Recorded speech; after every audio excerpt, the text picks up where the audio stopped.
เอาตัวแรกยุดต้นใหม่ป่ะแม่นบ่แม่นแต่ว่าแบบเขาป่าอยู่แบบเขตบ้านน่ะแบบป่าแถวบ้านถนะมันบ่ค่อยมีโอ้นี่สิพาไปเบิ่งเห็นบ่ถ้าอยู่บ้านนี่คือเขาจับไปเป็นอาหารแม่นบ่ จับมันเขาเอิ้นนั่นเลยก็เขาจับแกง จับแกงเคยเห็นผู้เฒ่าเพิ่นกินบ่เคยเห็นแต่เฮาบ่กินเลยป้าน้องเกสรโดยสบายดีน้องเกสรสบายดีจ้าอยู่บ้านเฮานี่มีบอลจังซี่นี่พาไปเบิ่งอยู่บ้านเฮานี่หยังตัวหยังตัวแล่นเขาเอิ้นตัวแรกเลยแม่นบ่แม่นโอ้ตัวแล่นตัวแรกในปีนึงก็สิเห็นบ่เท่านึงเอาตัวแล่นยุดต้นใหม่บ่แม่นบ่แม่นแต่ว่าแบบเขาป่าอยู่แบบเขตบ้านน่ะแบบป่าแถวบ้านถนะมันบ่ค่อยมีโอ้นี่สิพาไปเบิ่งเห็นบ่ถ้าอยู่บ้านนี่คือเขาจับไปเป็นอาหารแม่นบ่จับมันเขาเอิ้นนั่นเลยก็เขาจับแกง จับแกงเคยเห็นผู้เฒ่าเพิ่นกินบ่เคยเห็นแต่เฮาบ่กินเลยป้าเป็นบอดต่างชาติอันนี้แม่นตัวแล่นบ่ซะไอ้ตัวเงินตัวทองมันเพิ่นเอิ้นตัวเงินตัวทองบ่แม่นคนก็หลายปานนี้เนาะแต่ว่าน้องบ่ย่านเขาขุ่นคนเด้แล้วน้องเกสรนี่เคยมาเห็นมาถ่ายแบบนี้บ่เคยมาถ่ายตั้งแต่ประมาณ2คือแต่ว่าตอนเฮามาแรกๆเฮาตกใจแม่เป็นยังไงย่านบ่ก็บ่ได้ย่านก็แปลกใจว่าเอาเป็นคือแบบในใจกลางเมืองเนาะใจกลางเมืองหลวงแบบนี้น่ะทั้งที่ป้าก็เป็นแบบป้าก็บ่ได้แม่นว่าแบบป้าตื้อเป็นป้าดงเฮงขนาดแต่ก็เห็นน้องหลายแล้วก็เห็นแบบฝรั่งเขาสนใจเนาะแม่นเพราะว่าฝรั่งบ้านเขาบ่มีแนวนี้เด้บ่มีสัตว์ชนิดนี้บ่มีแม่นบ่แม่นถ้าเป็นเมืองหนาวก็สิบ่มีแต่ครับคันมีอาจสิเป็นสัตว์เลี้ยงนะที่แม่นเพิ่นมีความสนใจหลายเนาะแต่ว่าอยู่ไทยฮู้บ่เป็นหยังจังมีเพราะว่าเขาอนุรักษ์ไว้เด้อ๋ออนุรักษ์ไว้แม่นบ่เป็นสัตว์เขาเอิ้นนี่หยังสัตว์คุ้มครองสัตว์คุ้มครองแม่แล้วเพิ่นแบบคนไทยเพิ่นบ่กินเลยติเนาะบ่มีใครกิน คนไทยก็บ่กินเด้ตัวใหญ่อีหลีดะแม่นคนลาวบ้านเฮาก็เอาไปต้มติแม่นเพิ่นกินกินอีหลีได้พี่เคยเห็นเว้าหลายคนอยู่เลยว่ากินอีหลีกินอีหลีก็บ่ได้เชื่อก็บ่เห็นผู้เฒ่าผู้แก่เพิ่นแฮ่งมากแกงสวายแกงเซยพี่ลือหั่นน่ะแกงใส่หวายแม่นก็คือมันก็บ่แม่นแล่นแน่น้องคือบ่แม่นแล่นบ่แต่ว่าคือแท้ซะแต่เขากินติแต่ว่าฮู้ว่าคือแล่นก็ดอเนาะแต่อยู่ลาวบ่มีแนวนี้เนาะก็สิมีอาจสิเป็นแล่นนั่นแหละอยู่ในต้นไม้ในป่านะ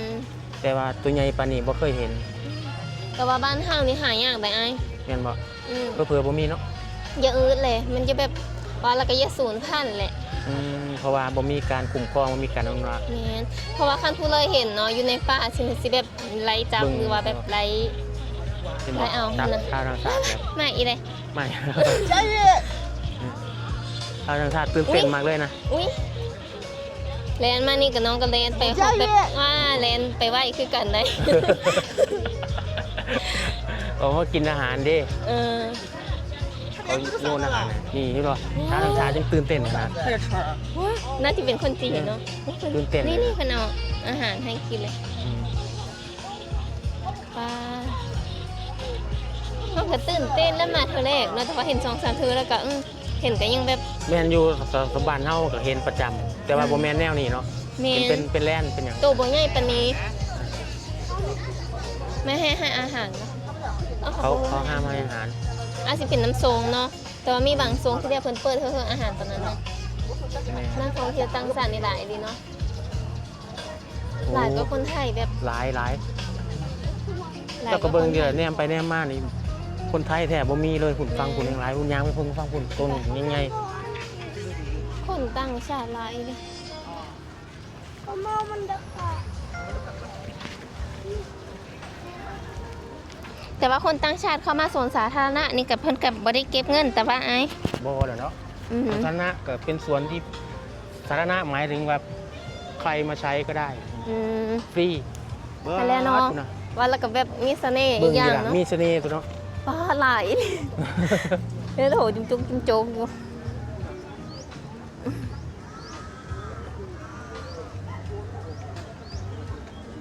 ป้าด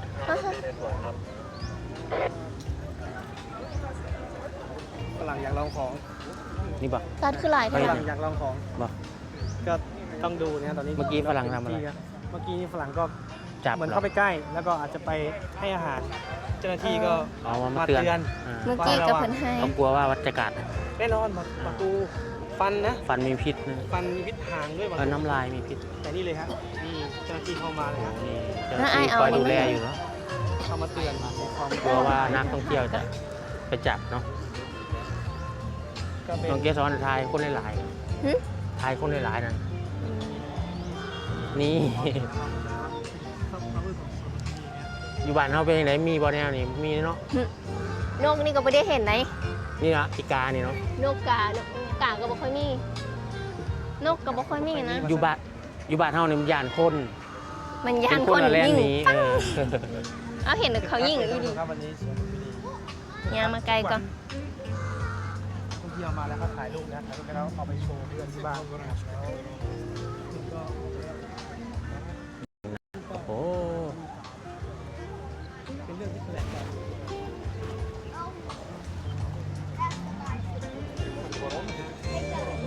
เบื้องขึ้นมาแล้ว น้องขึ้นมาแล้วนะครับ ขึ้นมานักท่องเที่ยวเลย พี่น้องคันพวกเราเยอะเห็นแบบตัวแรกเนาะหรือว่าเขาเดินตัวเงินตัวทองน่ะต้องมาเบิ่งอยู่ที่ประเทศไทยเด้อคือแบบโหซุนกลางคืนเป็น10ตู่พุ่นน่ะพี่น้องเอ้ยอยู่บ้านเกียรตินี่หาเบิ่งคือบ่มีเด้ออันนี้เด้อแล้วก็บ่แม่นแต่สำนักนักท่องเที่ยวต่างชาติเนาะนี่เพิ่นบ่เคยเห็นพี่น้องเอ้ยไทยรูปแบบเก็บไว้เป็นความทรงจำหลายแห่งเนาะโอ้น่ะรอดไปละ ก็ลอยไปตัวถีบตัวโด่งเนาะ อืม เฮ้ย แต่มีพิษปะเพลงนี้ลิขสิทธิ์ดิเออ ฝรั่งหน่อย นี่นะครับกับคลิปนี้เนาะผมก็พาน้องเกสรนะได้มาดูมาชมที่สวนลุมพินีนะครับเพราะว่าน้องก็ไม่เคยเห็นแบบนี้นะที่สปปลาวก็คือไม่มีตัวใหญ่ขนาดนี้ก็บอกว่ามีแต่แลนนะฮะแลนก็คืออยู่ในต้นไม้เนี่ยจะเป็นตัวเล็กกว่านี้ แต่ที่นี่คือตัวเงินตัวทองหรือว่าเจ้าถิ่นสวนลุมนี่ก็คืออยู่ที่นี่ประจำอยู่แล้วตั้งแต่ยุคไดโนเสาร์นะ น่าจะเป็นยุคไดโนเสาร์เนาะ บ้านเขามีน้องรัก สัตว์ที่ไม่สูญพันธุ์นะฮะ ไม่มี ถ้าเป็นไดโนเสาร์สูญพันธุ์ บ้านเขามีน้องรักคือมันสิเหลือวะ มีแต่ว่ามันอาจสิแบบเหลือน้อย น้องว่าเขาเอาไปต้มได้ป่ะใส่ไวน์ ต้ ใช่ ม ไหม ต้มใส่หวายแกงใส่หวาย ต้มใส่ไวน์แกงใส่ไวน์ ไปมันลิขสิทธิ์ป่ะติดลิขสิทธิ์ ติดป่ะ อยู่ในสวนอยู่สวนกันยังแค่มาส่ง นี่ มา นะครับก็โอเคนะครับสำหรับที่นี่เนาะ งานยังนอกวันนี้ น้องเกสร จ้ะ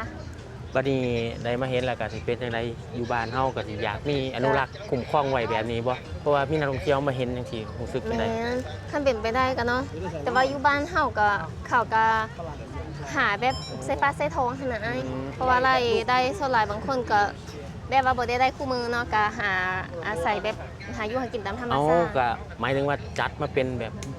ส่วนที่อนุรักษ์ไว้ก็คือ แต่ว่าคันเป็นไปได้ก็อนุรักษ์ไว้ก็คือสิดีเนาะ เป็นโซนนะโซนแบบบ่ให้ล่าสัตว์บ่มี อ๋อ อย่างนี้ แม่นก็เยอะนักท่องเที่ยวต่างชาติไปเที่ยวนํเนาะ แม่น